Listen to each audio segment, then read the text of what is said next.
Welcome to another interesting episode of Inside Nollywood. Today we are hanging out with a very good director. He's well known for his jobs and he's right here in Lamital Hotel at the capital city of Anambra State. And I'm sure we are going to have a lot of fun here listening to him and watching him talk about his life, his job, and everything that you think to know. My name is Moses Ebele. I'm a movie director, Nollywood. Keep watching Inside Nollywood. So, sir, please, can you introduce yourself? First of all, you will speak a whole lot of English. Why? Because that's how it's meant to be. All right. My name is Armani J. Armani. Well, if you don't want us to speak English, you can speak anything else. No, I just want to, it's a formal conversation and anything can be employed. Yes, you understand? yes. My name is Armani J. Armani. A Nollywood director, Okay. a DGM for that matter, Uh-huh. and I'm filming here in Waka. Okay. So, how many jobs have you directed?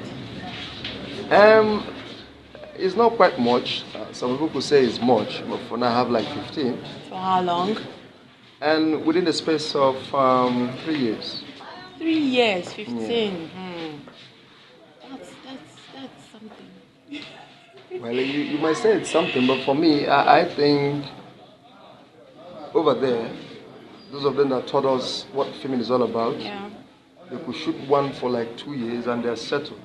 Whoa. And yeah, we could shoot like 20. We are still battling to come up to a limelight because of the structure we have on ground. That doesn't mean, I'm not saying that we are not good like them, but the structure we have on ground does not really give us that institution to do the kind of film they do there.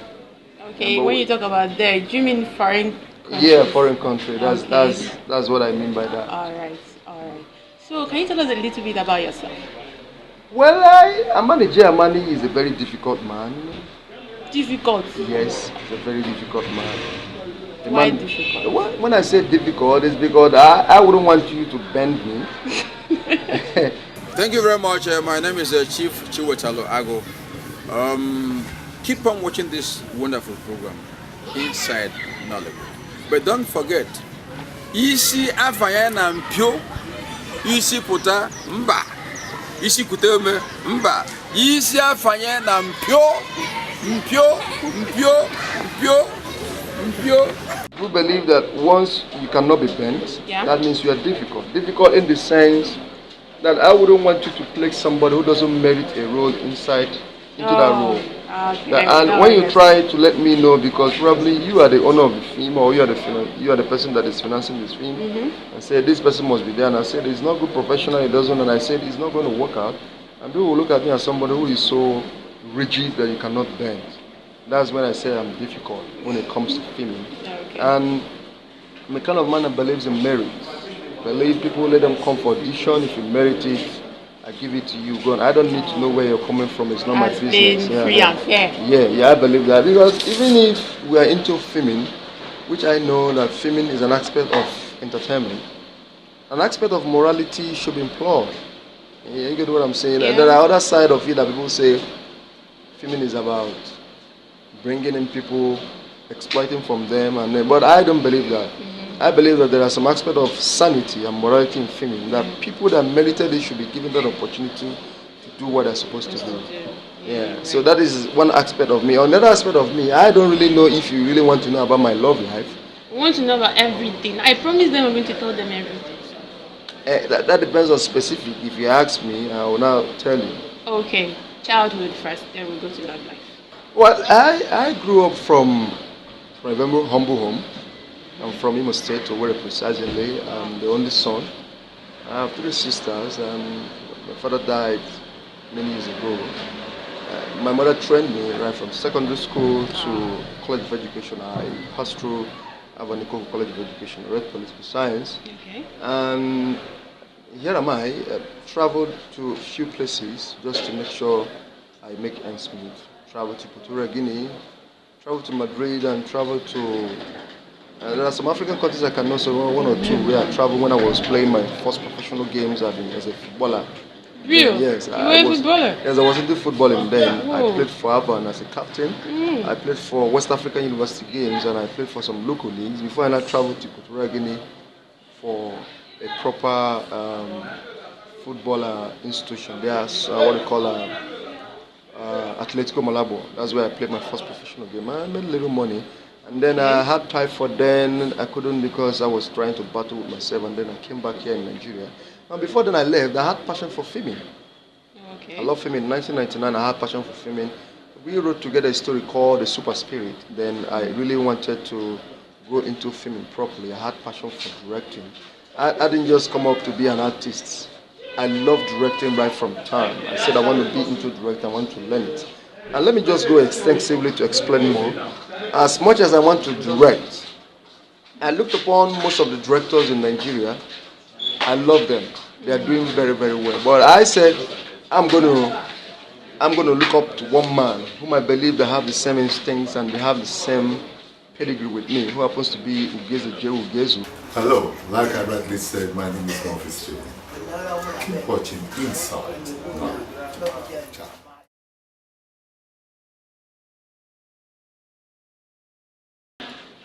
That's my godfather, and that's the man I love so much. That's the man that made me who I am today.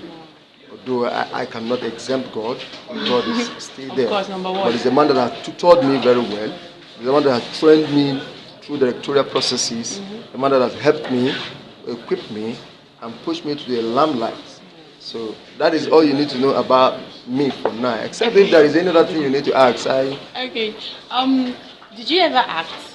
Was there a time you acted? There is. Yes, I do act. Most films in the market right now, I do act. Maybe 3, 4 scenes, 5 scenes, 10 scenes, I do act. I have a reason for acting. Why? My reason for acting is when you direct an artist on what to do, the artist become a superstar, become famous, and probably those people that are directing them are not known, and they are not being given that concession, that kind of incentives given to these people because they are popular. But we said, I have this ideology, this theory that if I should make somebody a superstar, then I should as well be a superstar. So what I do is when I'm directing, I pick up a role. I don't pick up a role because I'm a director. I pick up a role that is befitting. Right now you're a professional. Okay, I give you that. Then somebody's asking you to do what you know is not befitting for this role, and he's your director, so you have to do it. Have you ever had that kind of experience? Well, I believe before somebody is given a job of directing, that person must have merited it. Except when you now call me to do a job or probably act under a director that I must have found the pedigree or the background of that person, and I've asked questions. Who is this guy? Who is directing? And the said one is not a DGN. And once you say it's not a DGN, it rings into my mind that this person is not qualified. But sometimes one could be qualified based on intellectual property, but because you are not opportune to be a DGN member, doesn't make you an amateur. But because of my institution, which I belong to, DGN, if you're not a DGN director and I said you want to direct me, I won't accept it. Exactly, that's what I'm Yes, I will not accept that. I will look at it from a different point of view that probably this person doesn't, because I believe for you to be a DGM member, you must have passed through a rigorous process, because I know that those people that are going to interview are hula balloons. These people are people with embodiment of knowledge, people who understand filming. They are asking. So if you can pass through these questions and then pass through, become a DGM director, then you can direct me. But if you're not, I'm sorry, I cannot. My name is Ime Bishop Omo. You call me Okon. This is Inside Nollywood. Do not touch that dial. Keep on watching Inside Nollywood. Are you married? No, I'm not. Okay, you're not married. I'm not. Waiting for the right person at the right time. I don't really know what you mean by right person and right person, because I don't believe in those things. Okay. You can just wake up in the morning and decide to marry a harlot. Really? Yes, that is not is you. There's nothing like waiting for the right person. I don't believe in those kind of things. Okay. You said since your childhood you've always wanted to direct. Now, do you have such a kind of fulfillment while doing it, or you just do it for fun? Fun is an understatement. I am God-given image. When I see directing, I see myself as God-given image. I see myself as a field man. I see myself as I am made. I derive joy when I call action. I derive joy when I'm doing my blocking because these are the things I love doing. I do them at ease. But a lot of people see directing as a piece of work. And because I believe that directing is a call. I believe that's my own conception. It's a call. If you're not called, you cannot do it. Even when you come into it by your own rigorous way, you fizzle out.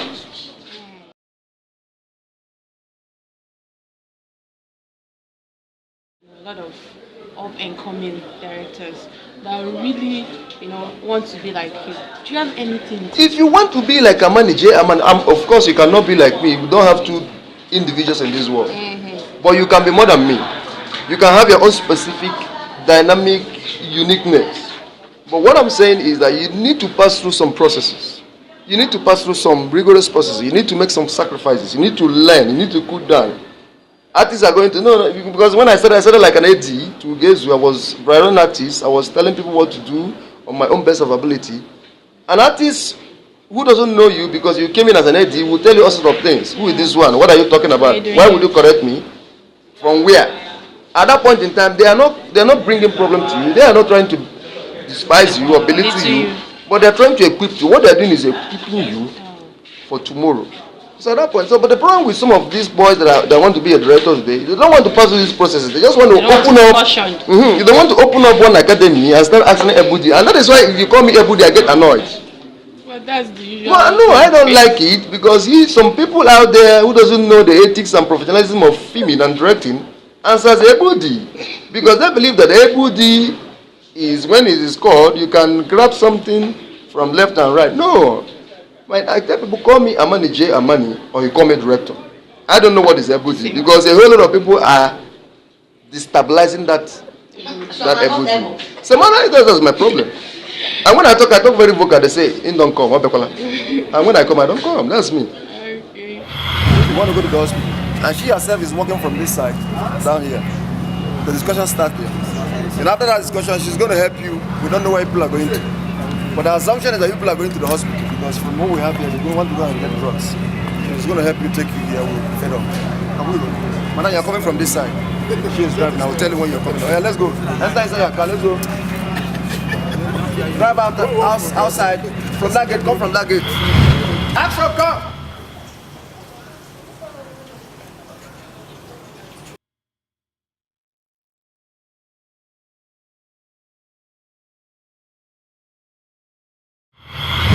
Action. Well, that's part of the reason I came to see you, to brief you on the reports on ground. Okay. Yeah. No, this one. Thank you. Listen. Just a little bit about this current project. Well, it is a glamour film that's centered on a particular character called Harry, who doesn't know exactly what is his problem. But from the look of things, his problem is a spiritual thing. He mistakenly killed his fiancée, his wife, and for the fact that this lady loves him so much, and the mistake has been done, the lady sworn that this man is not going to have peace in life. But the striking thing is, at any point in time, he stays with this new friend in the film, Colin. He sees himself beating this lady from time to time, but he doesn't know why he's beating this lady. But the thing is, there was a kind of resolution. He was showing a kind of remorse of most of the things he do. Yeah. But when he goes outside, coming back, he kind of buy a whole lot of things for this lady, showing some changes that he's very sorry. But the bone of contention is that the Harry in the film doesn't know exactly what is troubling him. Okay. But from the point of view, from the director point of view, and from this where I saw my picture, is a spiritual problem which needs to be resolved. But at the end of the day, we resolved the issue. It was free, and the other resolution came on. So that's exactly what is like the thing we're shooting right now.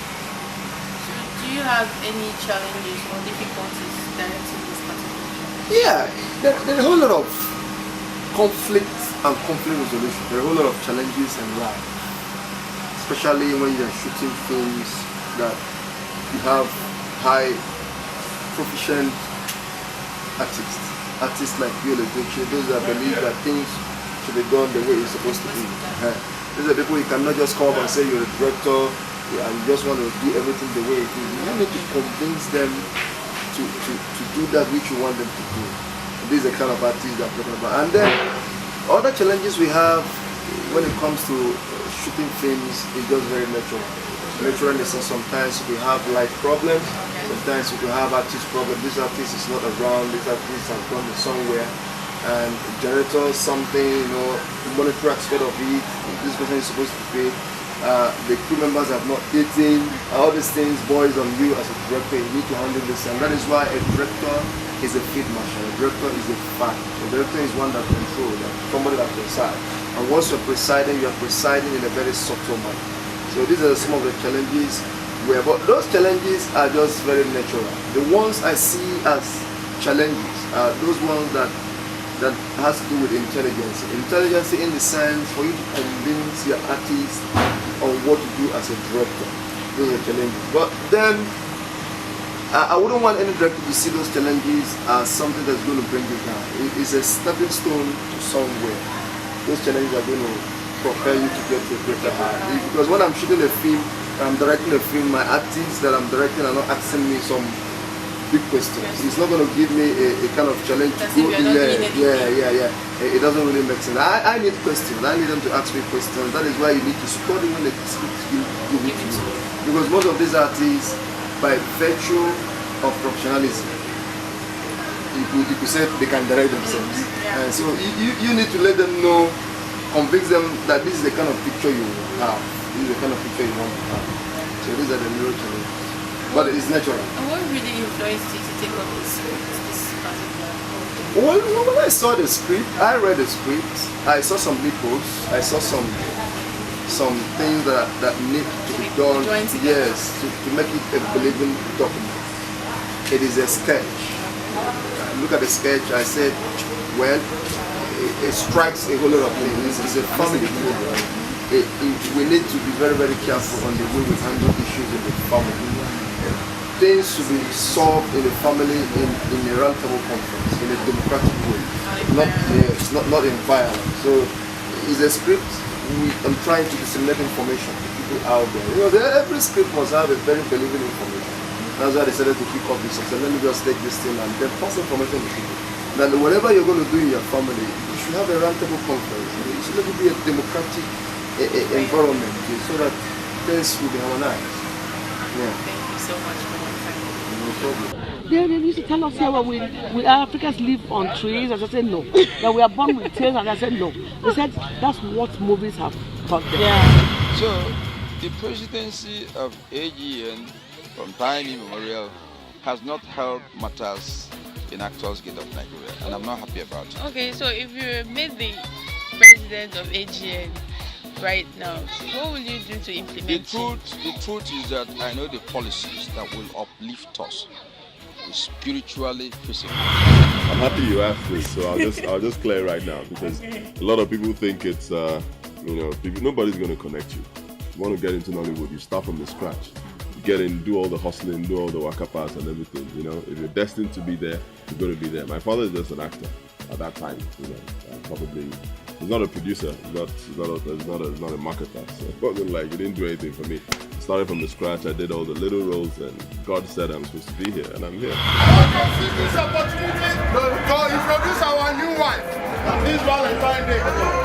She's an astute politician and a Democrat. She's the only person who can stabilize democracy in Anambra State. She's the only person who can rehabilitate the people of Anambra State who have been subjected to untold hardship as a result of bad leadership and bad touching. She's the only person who can establish Fans out there who is watching you right now, what do you have to say to them? Well, it is not easy, so to say, but then I must have to advise you to make a whole lot of kind of sacrifice. That is something I believe in life.